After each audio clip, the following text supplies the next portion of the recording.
नमस्कार, मी सहयोगिता आणि आपण पाहता चाळीसगाव डांगांची ओळख सुराज्य मराठी। पाहुयात आजची घडामोड।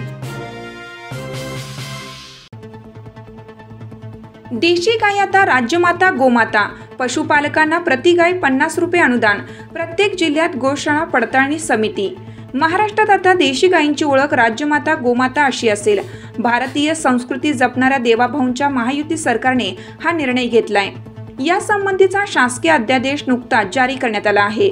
महाराष्ट्रात देशी गायींच्या संख्येत वाढ करून त्यांचं संवर्धन करण्याच्या दृष्टीने देशी गायींच्या पालन पोषणासाठी पशुपालकांना प्रेरित करण्यासाठी हा महत्त्वाचा निर्णय घेण्यात आला आहे। राज्यात देशी गायींच्या संवर्धनासाठी प्रति गाय प्रतिदिन 50 रुपये अनुदान देण्यात येईल। गोशाळांना अत्यल्प उत्पन्न असल्याने त्यांच्या मदतीसाठी हा निर्णय घेण्यात आलाय। या योजनेची अंमलबजावणी ऑनलाईन पद्धतीने केली जाणार आहे।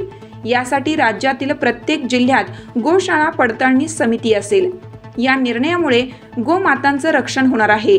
गायीला गोमातेचा दर्जा देण्याची प्रलंबित मागणी महायुती सरकारनं पूर्ण केल्याने हिंदुत्ववादी संघटनांनी महायुती सरकारचे आभार मानले आहेत। देशी गायीचं संवर्धन झालं पाहिजे म्हणून हा दर्जा देण्यात आलेला आहे। आणि एवढंच नाही तर ज्या ठिकाणी पांजरपोळ आहे, ज्या ठिकाणी व्यवस्था आहे, अशा ठिकाणी देशी गायीच्या चाऱ्याकरता मदत करण्याचा निर्णय देखील राज्य सरकारने घेतलेला आहे। आपल्या सुराज्य मराठीच्या YouTube चॅनलला सबस्क्राइब करायला विसरू नका।